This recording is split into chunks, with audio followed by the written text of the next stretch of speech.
देखो डिबेट कर रहे थे, पर उसका मेन मोटिव क्या था, क्वेश्चन राइटिंग, कि भाई क्वेश्चन लिखे कैसे। ठीक है, तो तुम्हारे दिमाग में वही सब चल रहा होगा, उसके बारे में भी डिस्कस कर लेते हैं। ठीक है, तो एक पॉइंट क्या हो जाएगा तुम्हारा, खत्म हो जाएगा। देखो सबसे पहले ना, जो कि मैंने तुम्हारे को बताया ही था, ठीक है,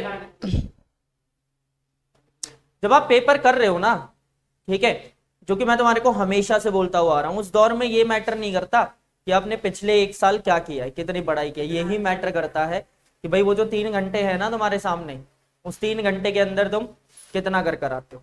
अगर तुमने पूरे साल बहुत अच्छे से मेहनत की है, तुम 3 घंटे में अच्छा करके आओगे, ऑब्वियस सी बात है। ठीक है, अगर बहुत मेहनत नहीं की है, फिर भी तुम्हारे को छोटी छोटी चीजें पता है, तो तुम उतना बुरा करके नहीं आओगे, ठीक है, जिससे कि तुम क्या ना हो पाओ, पास ना हो पाओ या अच्छे मार्क्स ना ले पाओ। तो वो 3 घंटे का खेल है सारा, खासकर 12th के अंदर। ठीक है, कि वो 12th के अंदर अगर वो 3 घंटे तुमने अच्छे से निकाल दिए, ठीक है, अच्छे से पेपर कर दिया, उसके पीछे की तुम्हारी तैयारी उन 3 घंटों से ही दिखाई देगी। अगर रिजल्ट अच्छा आया तो मतलब तुमने पूरे साल पढ़ाई की है, और रिजल्ट खराब आया तो तुमने पूरे साल ऐश किए।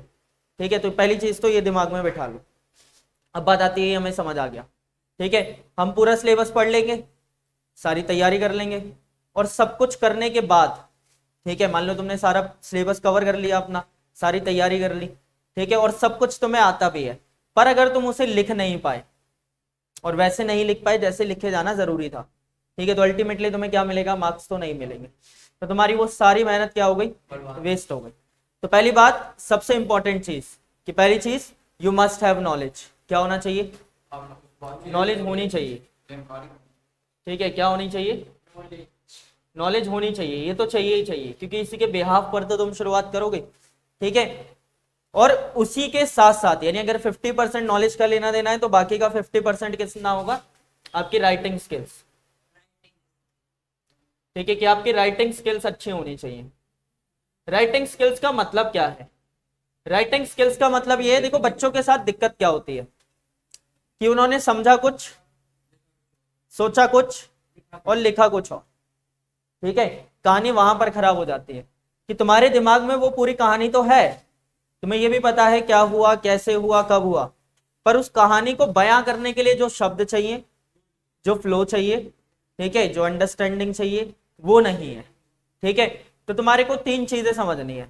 पहली चीज तो शब्द अच्छे अच्छे होने चाहिए, you must use good words, good words का यूज करो, अच्छा लगेगा सुनने में, ठीक है, और पढ़ने में भी।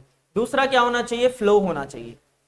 ठीक है, क्या होना चाहिए, फ्लो होना चाहिए। क्वेश्चन को अगर मैं ऊपर से पढ़ना शुरू करूं, तो ऐसा नहीं होना चाहिए कि मेरे को ऐसा लग रहा है कि भाई यहां पर कुछ और है, फिर ये आगे जाकर कहानी कहीं और ही पहुंच गई, और उसके बाद लास्ट में कहानी कुछ और ही चल रही है।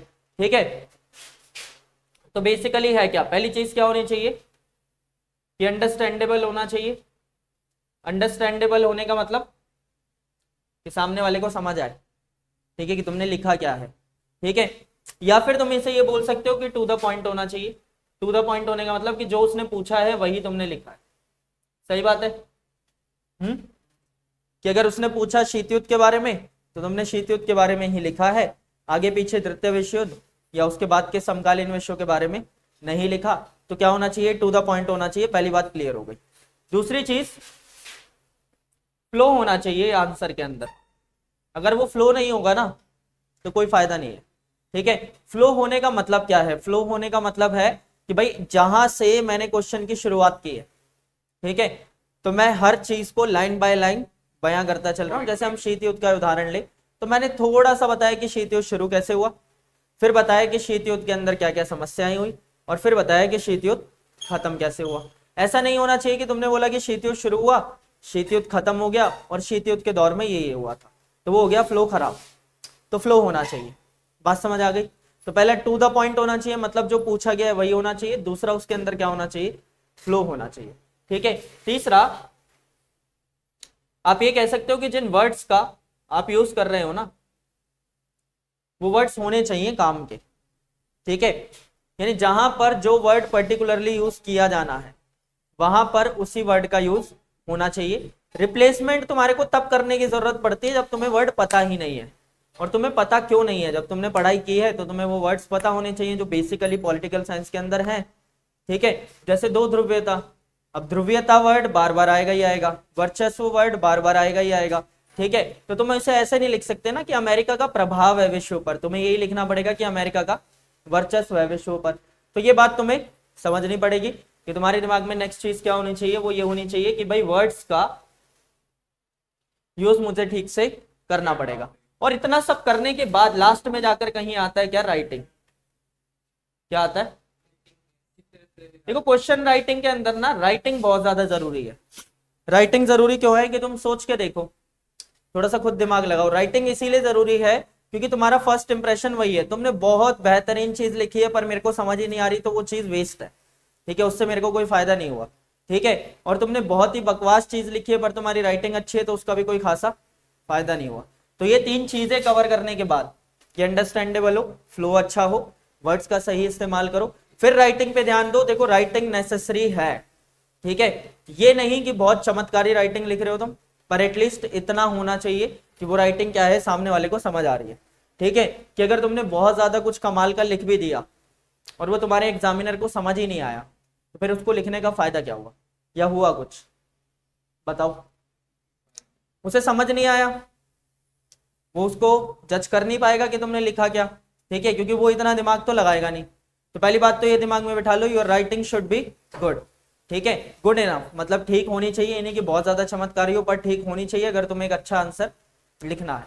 ये चार चीजों पे ध्यान दो, इन चार चीजों से क्या बनेगा, अच्छा आंसर बनेगा।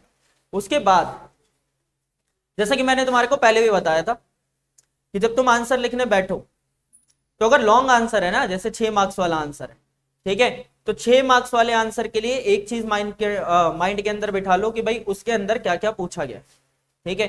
जैसे तुमसे पूछा गया कि अमेरिकी वर्चस्व के आर्थिक प्रभावों का वर्णन करें, तो तुम्हें सबसे पहले तो अमेरिका और वर्चस्व के बारे में बताना पड़ेगा, फिर उसके आर्थिक प्रभाव क्या करोगे, पॉइंट टू पॉइंट बताओगे। तो भूमिका के अंदर हम क्या लिखते हैं, यही लिखते हैं कि भाई अमेरिका और वर्चस्व, यानी अमेरिकी वर्चस्व का मतलब क्या है। फिर हम शुरू करेंगे कि उसका आर्थिक वर्चस्व ये है, और लास्ट में निष्कर्ष में लिखेंगे कि भाई अमेरिका के आर्थिक वर्चस्व के ये प्रमाण है, यानी उपरोक्त तथ्यों से ये सिद्ध होता है कि अमेरिका क्या है, आर्थिक रूप से बहुत ज्यादा शक्तिशाली है, ठीक है, जिस वजह से हम कह सकते हैं कि वो आर्थिक रूप से विश्व में किसी को भी प्रभावित करने की क्षमता रखता है, और इस तरीके से अमेरिका क्या है, आर्थिक वर्चस्व की स्थिति में है। ये बात समझ आ गई।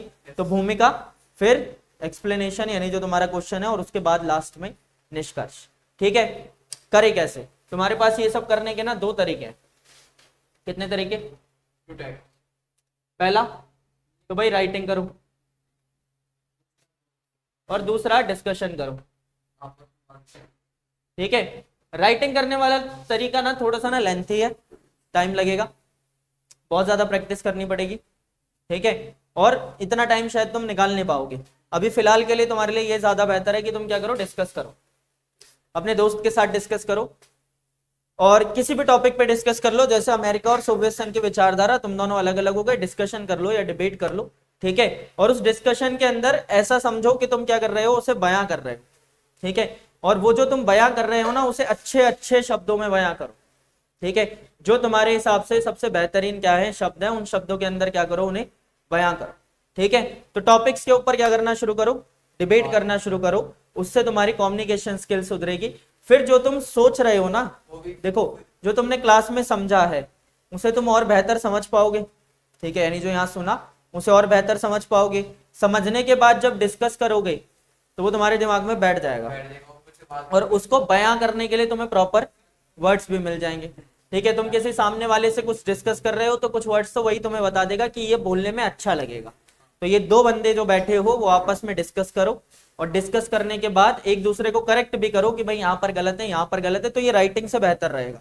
पर इसका मतलब ये नहीं है कि हम राइटिंग ना करें, राइटिंग हमें करनी है, ठीक है। राइटिंग सुधारने के लिए बच्चे क्या करते हैं कि अगर स्कूल के अंदर रफ काम कर रहे हैं, ठीक है, तो उसे क्या करेंगे, उसे तो खराब सी राइटिंग में कर देंगे, चल रफी तो है, क्या ही फर्क पड़ता है, ठीक है। और अगर फेयर काम कर रहे हैं तो उसमें कोशिश करेंगे कि राइटिंग ठीक हो जाए। देखो ऐसा कभी होगा ही नहीं, करो तो पूरी ठीक करो, नहीं करो तो मत करो, क्योंकि अगर तुम्हें वो गलत लिखने की आदत पड़ी रहेगी तो जैसे ही तुम्हारी स्पीड बढ़ेगी तुम्हारी राइटिंग फिर से खराब हो जाएगी। तो आज से ठान लो कि मैं जहां भी लिखूंगा ठीक से लिखूंगा, ठीक से लिखने के बाद धीरे धीरे धीरे धीरे धीरे धीरे क्या होगा, तुम्हारे को आदत पड़ जाएगी और तुम ठीक से लिखना शुरू कर दोगे। ये बात समझ आ गई। तो ये माइंड के अंदर बिठा लो कि भले ही रफ हो, भले ही फेयर हो, स्कूल का काम हो, ट्यूशन का काम हो, कहीं का भी काम हो, एक चीज दिमाग में होनी चाहिए, that I will try to write as clean as possible. जितना साफ हो सकेगा उतना लिखूंगा।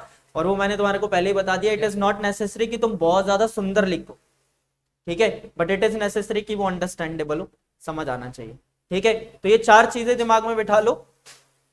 पहली बात तो ये कि अंडरस्टैंडेबल होना चाहिए तुम्हारा आंसर, सामने वाले को समझ आए, जो उसने पूछा है उसी का आंसर हो, यानी टू द पॉइंट हो, ठीक है। दूसरी चीज की फ्लो बने रहना चाहिए, ऐसा नहीं कि आधी कहानी कहीं से, आधी कहीं से, आधी कहीं से, तो फिर वो क्या करता है, वो बेवकूफी दर्शाता है कि तुमने बस जो तुम्हारे को याद आता गया तुम लिखते गए, तुमने कोई ऐसी प्लानिंग नहीं की थी आंसर लिखने के लिए, और ना ही तुम्हारे को उस टॉपिक की क्या थी समझ थी, ठीक है। उसके बाद वर्ड्स का ठीक से प्रयोग करो, जो पर्टिकुलर वर्ड्स हैं जो अच्छे से लिखे जा सकते हैं उन्हें वैसे ही लिखो। कोशिश करो कि तुम्हारे को क्या ना करना पड़े, रिप्लेस ना करना पड़े। लैंग्वेज बिल्कुल भी सिंपल मत लिखो, ठीक है। थोड़ी सिंपल लिख सकते हो, बट हाँ उसके अंदर कुछ वो तड़का होना चाहिए। अगर तुम पॉलिटिकल साइंस लिख रहे हो तो वो पॉलिटिकल साइंस वाला तड़का होना चाहिए, तो मार्क्स मिलेंगे, ठीक है। और फिर वही, इतनी सारी मेहनत करने के बाद अगर सामने वाले को समझ ही नहीं आया तो क्या ही फायदा। तो समझ कब आएगा, तुम्हारी राइटिंग अच्छी होगी, ठीक है। देखो राइटिंग होना ना बहुत ज्यादा जरूरी है। एक बात सोच के देखो, राइटिंग किस लिए जरूरी है। तुमने एक आंसर लिखा, आंसर लिखने के बाद तुमने उसके अंदर बहुत अच्छा कंटेंट लिख दिया, ठीक है, पर वो सामने वाले को समझ ही नहीं आया। एक व्यक्ति के बारे में सोचो जो तुम्हारे को बहुत अजीब सा दिखाई दे रहा है, ठीक है, तो तुम उससे जाकर डायरेक्टली बात तो करोगे नहीं, तुम उसे देखकर जज करोगे पहले, और देखकर तुमने जज कर लिया कि ये व्यक्ति सही नहीं लग रहा है मेरे को, ठीक है, एटलीस्ट सभ्य बन के तो नहीं है, ठीक है। तो सिचुएशन में 50-50 चांस है कि तुम्हें उससे बात करने का मौका मिलेगा या नहीं मिलेगा। अगर बात करने का मौका मिलेगा तो पता चलेगा ना वो कितना इंटेलेक्चुअल है, कितना समझदार है, कितना नहीं। और बात करने का मौका नहीं मिला तो तुम्हारी नजरों में तो वो बेवकूफी रहा ना। सेम वही वाली चीज है कि तुम्हारी राइटिंग खराब है, अब तुमने क्वेश्चन कितना भी बेहतर लिखा हो, टीचर ने पढ़ा ही नहीं, तो उसकी नजरों में तुम बेवकूफी रहोगे, ठीक है। तो ये बात दिमाग के अंदर बिठा लो, राइटिंग इज नेसेसरी। और इतना नहीं कि बहुत कमाल की लिखनी है, पर इतना जरूर है कि अंडरस्टैंडेबल लिखनी है, कि कम से कम टीचर पढ़े तो सही, ठीक है। ये बात समझ आ गई। तो ये 4-5 चीजें क्या करो, माइंड के अंदर बिठा लो, कंटिन्यूअसली प्रैक्टिस करो, और धीरे धीरे क्या हो जाएंगे, बेहतर हो जाएंगे। क्वेश्चंस वगैरह हम चेक करते ही रहते हैं क्लास के अंदर, ठीक है। और जितना हो सके उतना डिस्कशन करो, उससे तुम्हारा क्या होगा, कम्युनिकेशन स्किल सुधरेगी, और साथ ही साथ बात करने का लहजा बेहतर होगा, पॉइंट को प्रेजेंट करने का तरीका बेहतर होगा, थोड़ा सा सोच का विकास होगा। जो जो तुमने यहाँ पर सुना है उसमें कुछ थॉट्स तुम्हारे भी जुड़ जाएंगे, ठीक है। और इस तरीके से क्या होगा, फिर तुम वहां पर अच्छा सा आंसर लिख कर आओगे और फिर मिलेंगे बढ़िया मार्क्स, ठीक है। एक लाइन दिमाग के अंदर बिठा लो, ठीक है, कि तुम्हारी किस्मत का फैसला वो 3 घंटे करने वाले हैं कि तुमने 12th में मेहनत की है या नहीं किया। तुम पूरे साल पढ़ाई कर लो,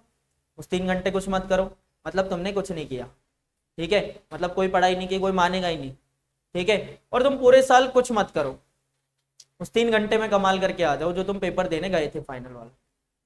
तो तुम किसी से बोलोगे भी ना कि मैंने पूरे साल पढ़ाई नहीं की थी, तो भी वो मानेगा नहीं कि इतने अच्छे मार्क्स कैसे आ गए। तो वो 3 घंटे माइंड के अंदर बिठाकर पूरी तैयारी करो। उस 3 घंटे में ये मैटर करेगा कि तुम्हारे दिमाग में क्या है और तुमने उस दिमाग से उस शीट पर क्या लिखा। बस ये 2 चीजें मास्टर कर लो, तुम्हारे अच्छे मार्क्स आ जाए, ठीक है।